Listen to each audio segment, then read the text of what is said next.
Imagine a company that's, well, fundamental to almost everything in modern engineering. It's like the invisible engine behind electric cars, AI breakthroughs, even next-gen space tech. A real powerhouse, an exceptional business, you might say. But, and here's the catch, its stock presents this classic investor dilemma. It seems to be trading at, shall we say, a full price.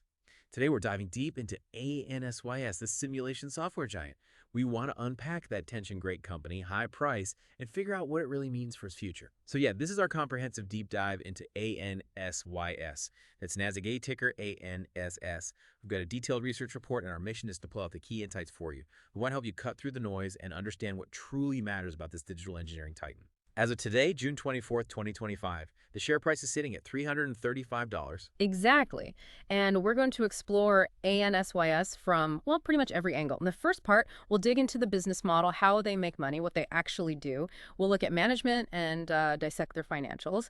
Then in the second half, we'll shift gears. We'll look at market sentiment, who owns the stock, the big risks they face, and then try to pull it all together in a clear conclusion. Right, so get ready. By the end of this, you should have a clear, concise, and frankly, incredibly thorough understanding of a company that is absolutely shaping our technological future. All right, let's pull back that curtain then. We're kicking things off with Chapter 1, Business Analysis, the unseen engine of innovation.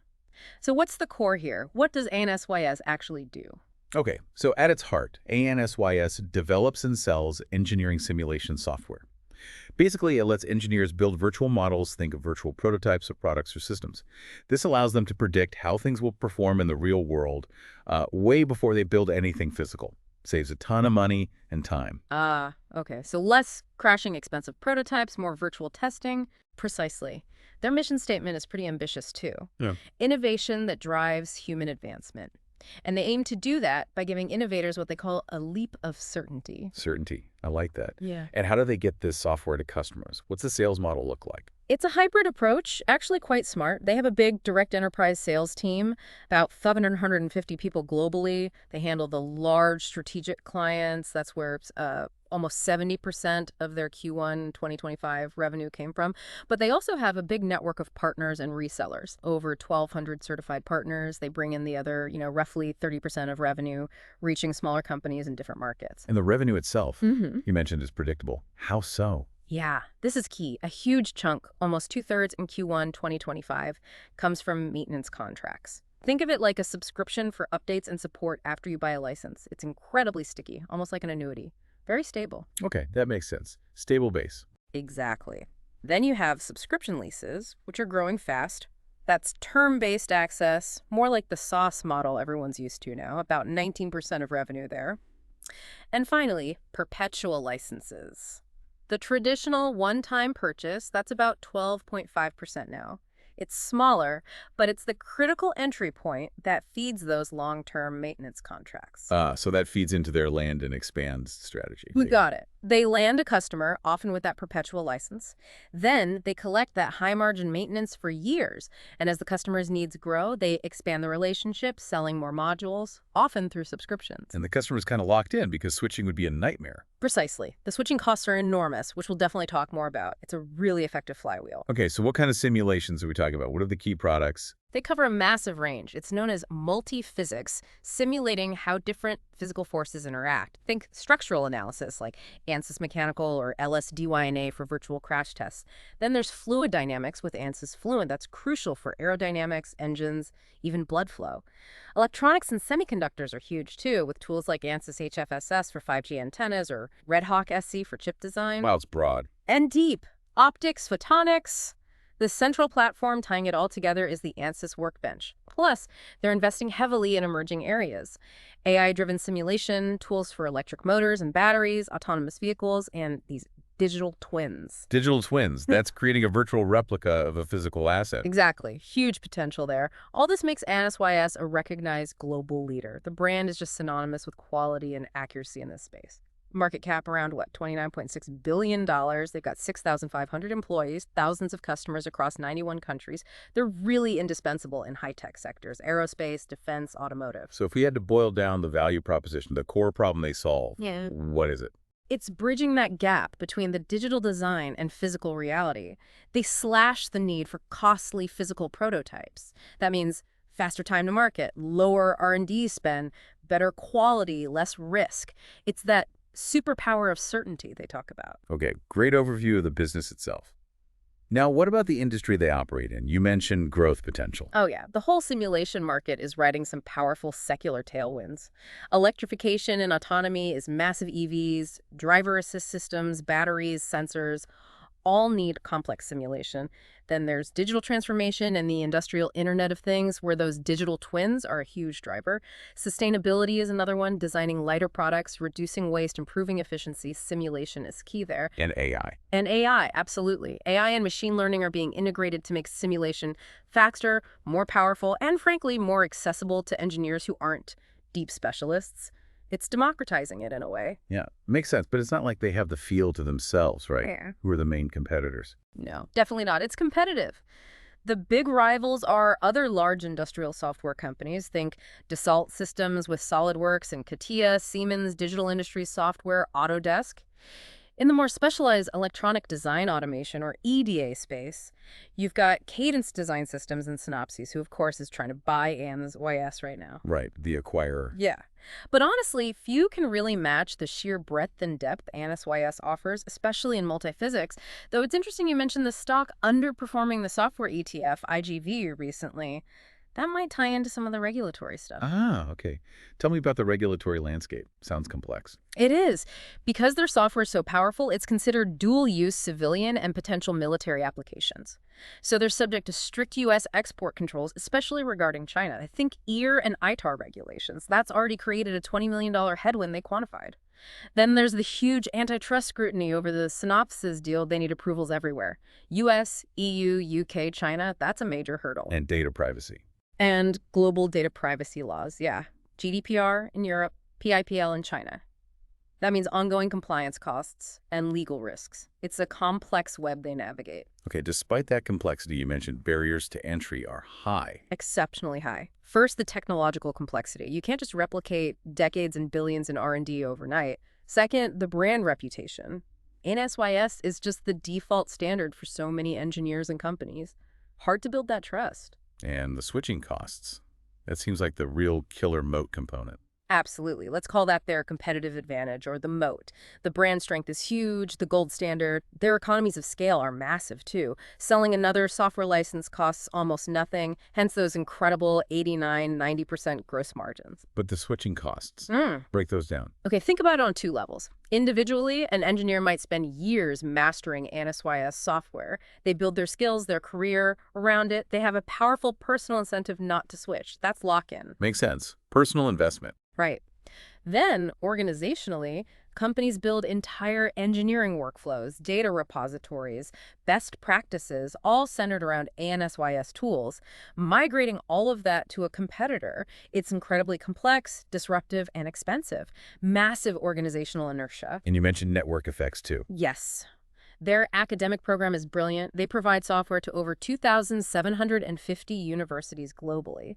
So the next generation of engineers learns on ANSYS. They graduate, go into industry. And they want to use the tools they already know. Yeah. And companies want to hire people who can hit the ground running. Exactly. It's a self-reinforcing cycle. Universities teach what industry uses. Industry hires graduates trained on those tools. It builds this powerful ecosystem. So unique assets then really boil down to that integrated platform, the ANSYS workbench. That's core, yes. The ability to do true multi-physics simulations, seeing how structures, fluids, electronics all interact. It's holistic. And the Synopsys merger, if it goes through, aims to take that even further, integrating chip design with system design, silicon to systems. Creating an even higher barrier. Potentially, yes. And all this technology is protected by over 280 active patents. It's a formidable position. Okay, that's a really clear picture of the business and its advantages. Let's pivot now to Chapter 2, Management Evaluation. Who's running the show? The key leaders are CEO Ajay Gopal, who's been there since 2017, CTO Dr. Prith Banerjee, and CFO Rachel Piles. It seems like a seasoned team. And their track record. How have they handled challenges? Pretty well, actually. You look back at the Ukraine conflict in 2022, they acted swiftly, suspended operations in Russia and Belarus, made a donation. Very decisive. More recently, with those U.S. export controls hitting their China business in 2023, they were notably transparent. They actually quantified the $20 million impact, communicated clearly, worked with the Commerce Department, and importantly, reiterated their long-term financial targets. That kind of transparency must build confidence, even when delivering tough news. I think so, yes. It shows they're facing challenges head-on. There was also an ethical question raised in a 2022 report about blacklisted Chinese entities possibly using their software, but the company stated they had no record of sales and suspected piracy, which is a constant battle for software firms. Right.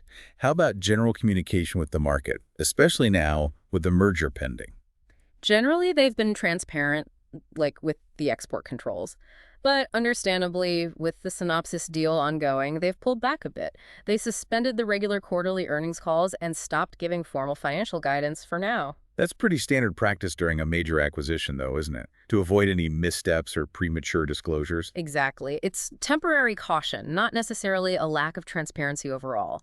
You see their long-term strategy clearly in how they allocate capital. Okay, let's talk capital allocation then. Where does the money go? Primarily back into the business to widen that moat. R&D is huge. They spent $528 million in 2024, which is over 20% of their revenue. That's a massive reinvestment in staying ahead technologically.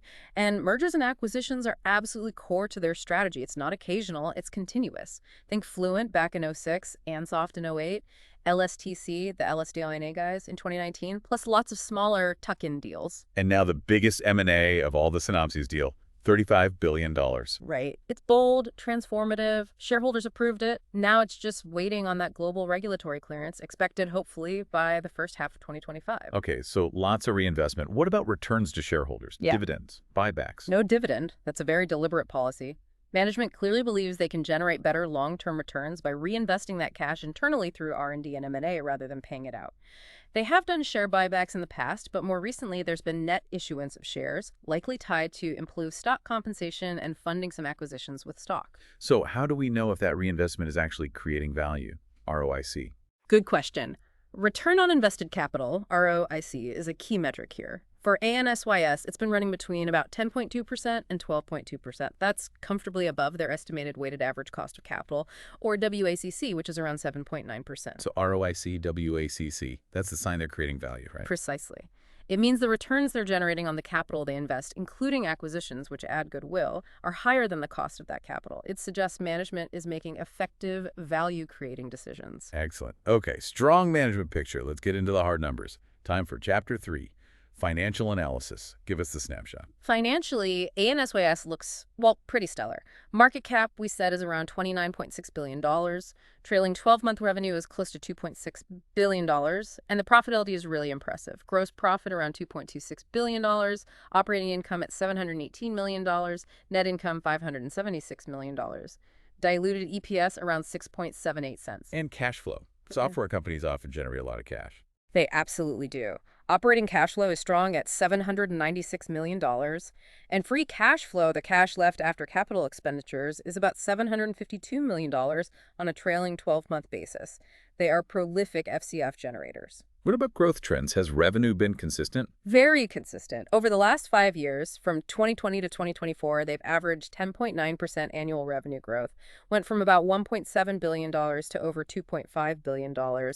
That kind of steady growth speaks volumes about the demand for their products. And those margins you mentioned earlier. Yeah, truly elite. Gross profit margin consistently in that 89-90% range, that's just fantastic. Operating profit margin around 28-30% and net profit margin 22-23%. These are really top-tier margins for software, reflecting that strong moat and pricing power. And that free cash flow generation has also grown steadily from around $512 million in 2020 up to that $752 million in 2024. That's the fuel for their R&D and acquisitions. Okay, profitability is great. How about stability, earnings consistency, balance sheet strength? Earnings have been remarkably consistent and growing.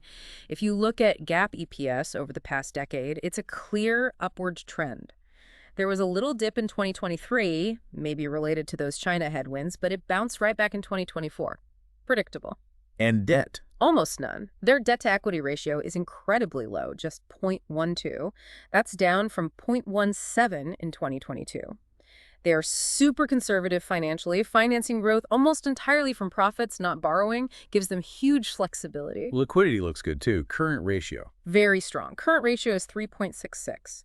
That indicates excellent short-term liquidity, plenty of current assets to cover current liabilities. It's well above their 10-year average too. And just to reiterate, no dividend. Policy is pure reinvestment. Correct. Focus is on compounding value internally for superior long-term returns. All right, fantastic financials. But this leads us right to the big question. Valuation. What are we paying for this excellence? And that's the crux of the issue for investors right now. The business quality isn't really in doubt, but the price is high. They're trading at a price-to-earnings ratio, PE, of roughly 50. 50 times earnings. That's steep, even though it's down from over 60 a year ago. It is. It's broadly in line with other high-quality software peers. Synopsys itself is around 54x, Cadence is way up at 75x, Autodesk around 59x. But yeah, a PE of 50 implies the market has very high expectations baked in for future growth. So beyond just comparing PE ratios, how do we think about its intrinsic value, DCF? Exactly. A discounted cash flow, or DCF model, tries to estimate intrinsic value based on the present value of all expected future free cash flows.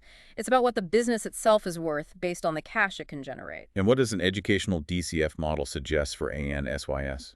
Well, running the numbers suggests a potential bear case value down around $148 per share if things go poorly. But a more reasonable estimate range for the intrinsic value probably falls somewhere between $250 and $350 per share. Okay, $250 to $350. What are the key assumptions driving that range? The main ones are the discount rate, the WACC, which we estimated at 7.9%, and the growth rates.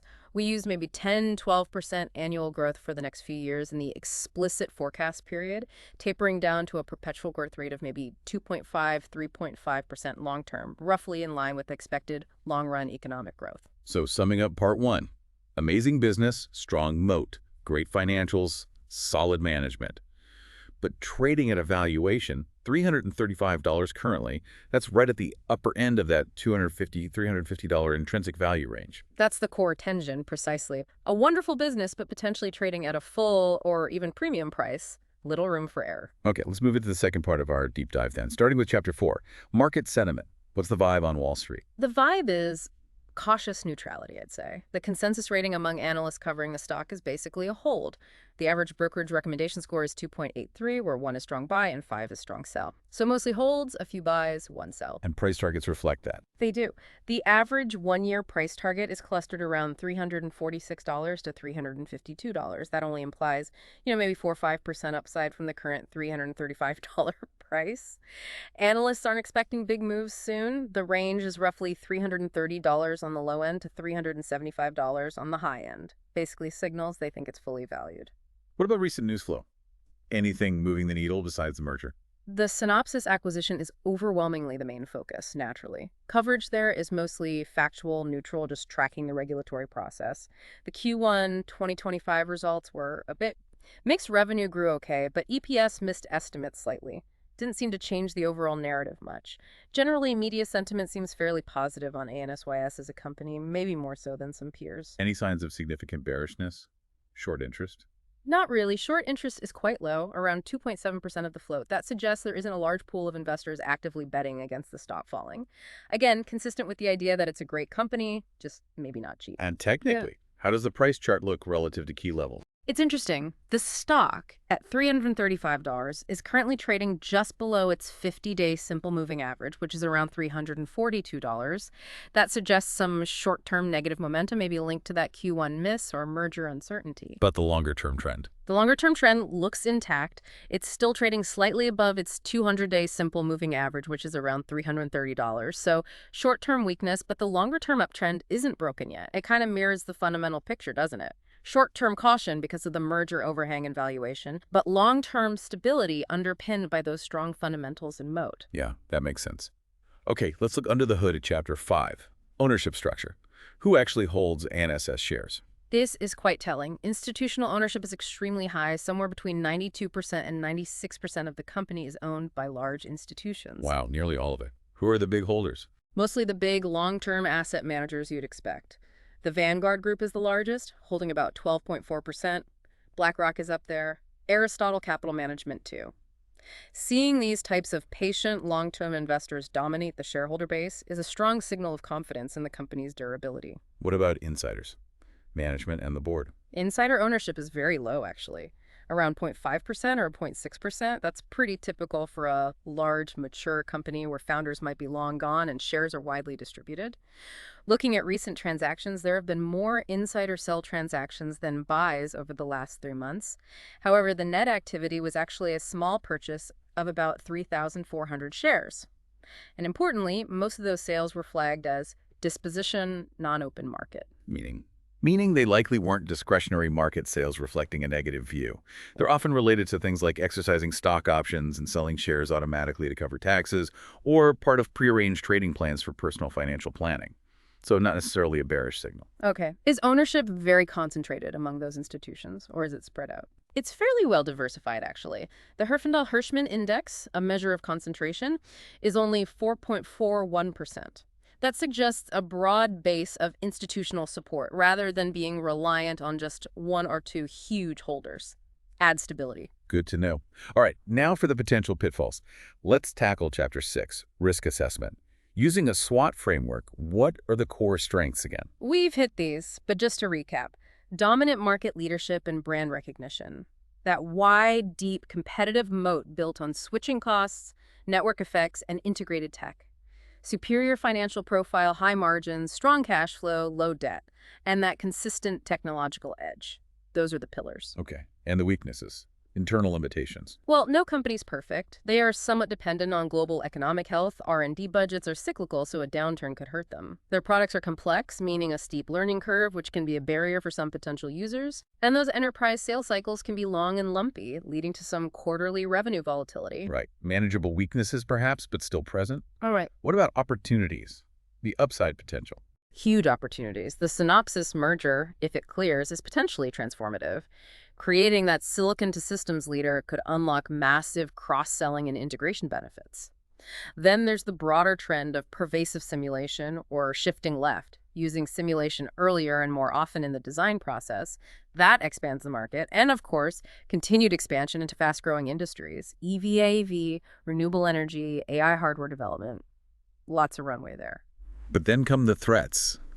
External challenges, what keeps management up at night? Top of the list has to be the merger and integration risk with Synopsys. It faces significant antitrust hurdles globally. There's always the risk it gets blocked, or even if approved, that the integration process is messy and fails to deliver the expected synergies. That's a big one. Competition isn't going away either. Definitely not. Those big rivals like Dassault and Siemens aren't standing still. And there are always potentially disruptive startups nipping at their heels in niche areas. Cybersecurity is another major threat. As a leading software firm holding sensitive customer IP, they're a constant target for attacks, industrial espionage, and software piracy. Let's bring in the macro picture again. How do things like inflation and higher interest rates specifically threaten ANSYS? Well, inflation, as we touched on, can increase their own operating costs, but maybe more importantly, it squeezes their customers' R&D budgets. That can slow down investment in new software tools, and higher interest rates directly impact valuation. That WOCC of 7.9% we used, if rates stay high or go higher, that discount rate increases, which pushes down the present value of those future cash flows. It's that valuation vice again, potentially slower growth being discounted more heavily. And specific geopolitical issues, like, say, the U.S. imposed tariffs of 2025 mentioned in the report. How does that hit a software company? Yeah, it's indirect but significant. The tariffs aren't directly on software exports, but they hit ANSYS through second-order effects. First, tariffs on components and materials increase costs for ANSYS's customers, especially manufacturers. That can crimp their R&D spending, hitting ANSYS sales. Second, the tariffs might increase the cost of hardware components used by cloud providers. If cloud providers pass those costs on, it could increase ANSYS's own operating expenses for delivering cloud-based simulation, potentially squeezing their gross margins slightly. It's a definite headwind. Okay, a lot to consider on the risk side. Let's bring it all home now with Chapter 7, Conclusion. All right, let's synthesize. The bull case, the argument for ANSYS, rests on its dominant market position, that almost impenetrable moat, its exceptional financial strength, the powerful secular growth trends it benefits from, and that potentially transformative vision with the Synopsys merger. It's a high-quality operation. But the bear case, the reasons for caution, center on that rich valuation, The PE around 50 suggests a lot of optimism is already priced in. There's significant merger risk, both regulatory and integration-wise, and those macroeconomic and geopolitical headwinds, inflation, rates, tariffs, export controls, are real, plus the ever-present threat of competition. And recapping the valuation work, that educational DCF model suggested an intrinsic value range of roughly $250 to $350 per share. The bear case could see it much lower, maybe $148. So comparing the current share price of $335 to that range, Yeah. it's right there at the top end. What's the final verdict for you, the listener? I think the conclusion is pretty clear. ANSYS is undoubtedly a wonderful company. It has durable competitive advantages, fantastic financials, strong management. But the market recognizes this quality. The stock appears fairly, if not fully valued, at current levels. For new investors, there seems to be very little margin of safety baked in at $335. The pending merger adds another layer of complexity and risk. Essentially, you are paying a full price for excellence, with a limited cushion to absorb any potential negative surprises, whether from the merger, the economy, or competition. A full price for excellence. That sums it up well. And maybe a final thought to leave you with. As simulation software like ANSYS continues to blur the lines between digital design and physical reality, and especially if this massive Synopsys merger happens, creating this integrated silicon-to-systems capability, it really makes you wonder, doesn't it? How will this deep integration reshape engineering and invention itself in the coming decades? What new possibilities might it unlock? And maybe just as importantly, what new challenges could arise from that kind of power? Something to think about. That's a great question to ponder. We really hope this deep dive into ANSYS has given you maybe not the superpower of certainty, but certainly a much clearer understanding of this fascinating company. If you found this valuable, please do us a favor and hit like and subscribe to the Stock Analytics AI YouTube channel. Remember, members get priority deep dives on tickers just €4.99 a month. We're planning to cover all the S&P 500 stocks over the next few months, and members get exclusive priority access. And hey, if you want a one-off deep dive on a specific company that's caught your eye, just drop us a super thanks on the video. One last important note. This analysis was generated by an AI system. It's intended for educational purposes only and should absolutely not be considered financial advice. Please always conduct your own thorough research or consult with a qualified financial advisor before making any investment decisions.